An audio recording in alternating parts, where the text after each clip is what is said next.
Labdien! Man ir prieks šogad atklāt jau 5. e-prasmu nedēļu Latvijā, un tiešām mēs Latvijā esam visus gadus bijuši ļoti aktīvi e-prasmu nedēļas dalībnieki, un es domāju, ka tā būs arī šogad. Es gribētu teikt paldies mūsu sadarbības partneriem visā Latvijā. Es gribu teikt paldies Vides aizsardzības un reģionālās attīstības ministrijai, kur ir mūsu partneris visus šos 5 gadus šīs nedēļas organizācijā. Es gribu teikt lielu paldies mūsu galvenajiem partneriem Latelekom un Rix Technologies. Protams, es gribu teikt paldies arī visiem tiem mūsu reģionālajiem partneriem, kas ir vairāk kā 150 visā Latvijā. Un es ceru, ka šī e-prasmu nedēļa mums būs tikpat laba un tikpat veiksmīga kā iepriekšējās. Ja mēs paskatāmies, kādas tad mums ir bijušas šīs iepriekšējās, tad pagājušā gadā e-prasmu nedēļā piedalījās 42,000 dalībnieki.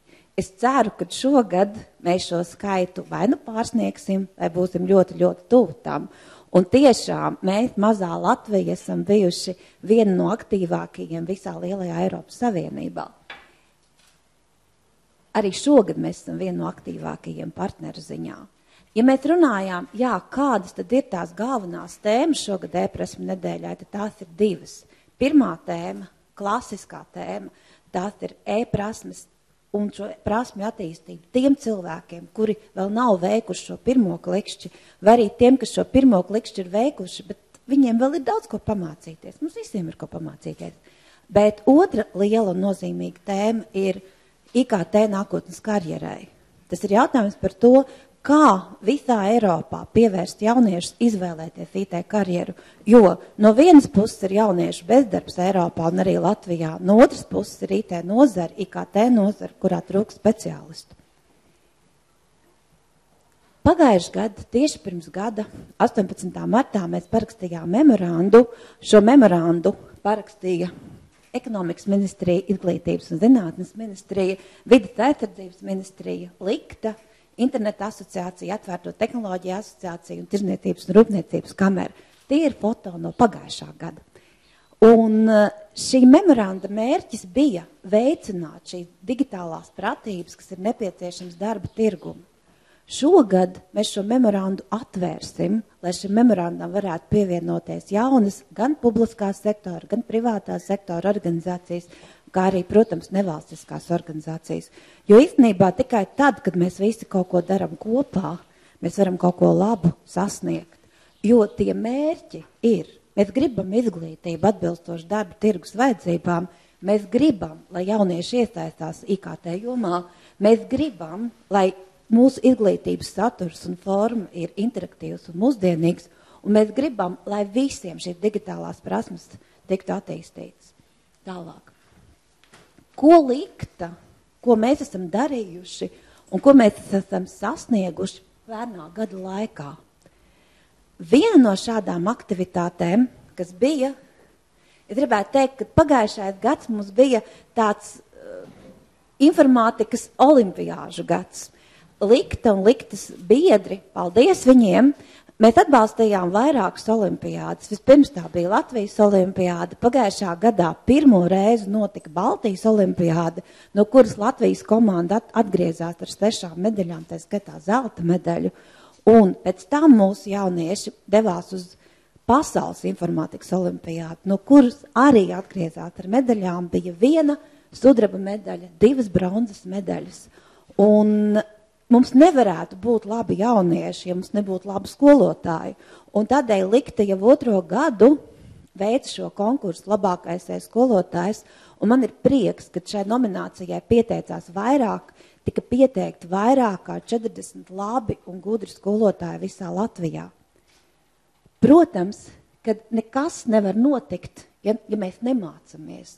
Un sadarbībā ar Latvijas investīcijas aģentūru un sadarbībā ar Ekonomikas ministriju Likta realizēja 2 lielus apmācību projektus. Pirmais, tas ir projekts mikro un mazajiem uzņēmumiem, šo uzņēmumu darbiniekiem, kā izmantot tehnoloģijas, lai celtu savu konkurētspēju. Kopumā šai programmā ir pieteikušies vairāk kā 1000 mikro un mazie uzņēmumi Latvijā, no kuriem 600 ir kvalificēti, vairāk kā 600, un ir apmācīti jau vairāk kā 200 šo uzņēmumu darbinieki dažādās kopumā 16 programmās.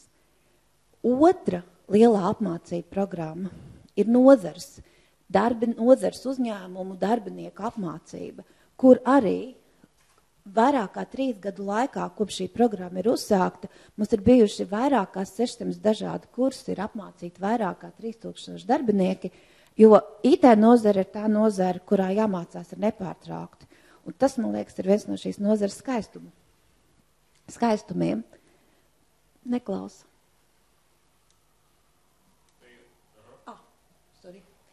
Vēl viens jauks projekts, kas mums bija pagājuši gadu, tas bija Microsoft Youth Park iniciatīvas projekts IKT manai nākotnes karjerai. Un šī projekta viena no domām bija tāda, ka mēs apmācam 200 jauniešus Latvijā, Kurzemē, Zemgalē, Latgalē, un pēc tam šie 200 jaunieši māca tālāk katrs vēl vismaz 5 jauniešu. Mums viens puisis bija, kas bija vairāk kā 20 mācījis tālāk. Māca, tad vispirms nozars speciālisti māca par jaunajām tehnoloģijām, pēc tam jaunieši māca pārējiem citiem saviem vienaudžiem to. Un lietas šeit ir divas labas. Viens ir tas, ka jā, viņi apgūst šīs jaunās tehnoloģijas, otrs ir tas, kad viņi saprot, ka viņi arī var citus mācīt. Un varbūt kādam tā būs karjera IT jomā, kādam varbūt tā būs karjera izglītībā. Protams, kad mēs vienmēr vēlamies arī novērtēt savas zināšanas. Mums ir dažādi testi, mums ir dažādi rīki, ar kuriem var dažādas lietas testēt un pārbaudīt.